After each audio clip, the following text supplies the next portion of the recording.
Deputado, o plano diretor em vigor até agora, né? Ele foi revisto pela Câmara recentemente, mas o que estava em vigor era da gestão Haddad, né? E é claro, isso é muito a partir da observação da cidade.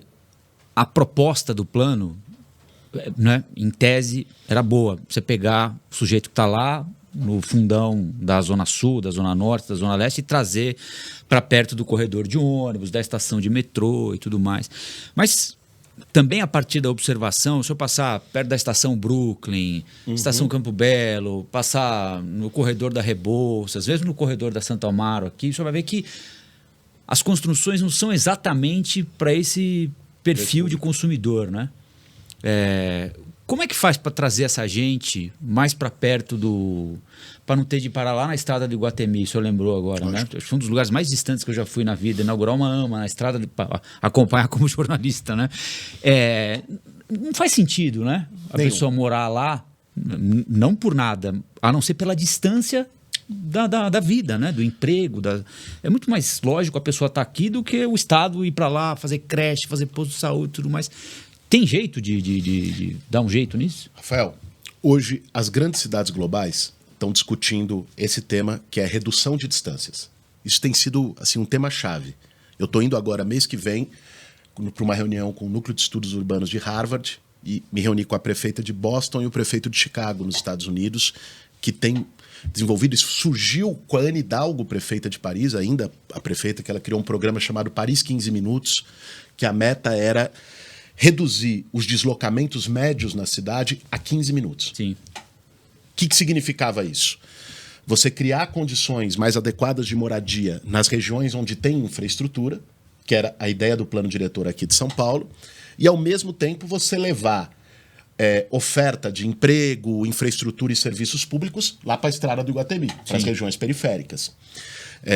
Eu acho que o caminho, do ponto de vista urbanístico, é esse que nós temos que atuar.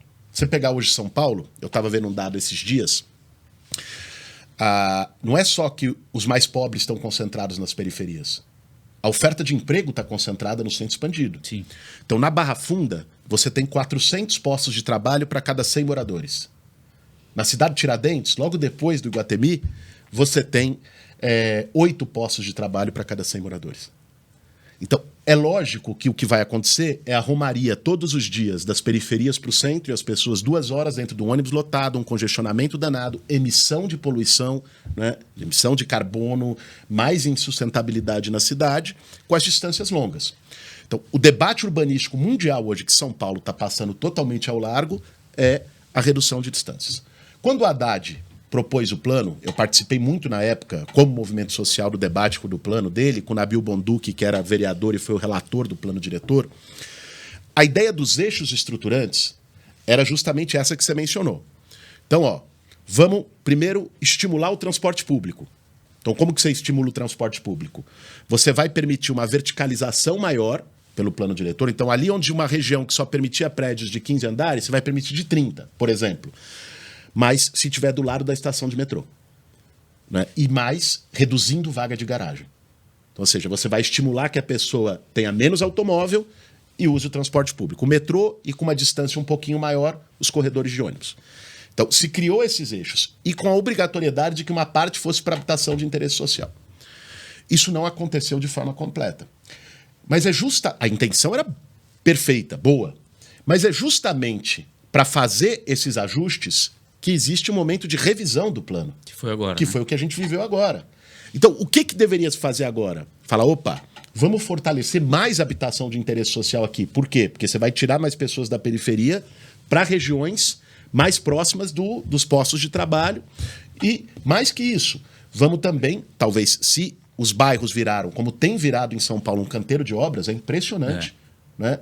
Meus pais moram lá na Água Branca, região de Perdiz, Água Branca. Você anda, não tem um quarteirão que não tenha 3 prédios subindo, que não tenha casa sendo demolida, tapume para todo lado.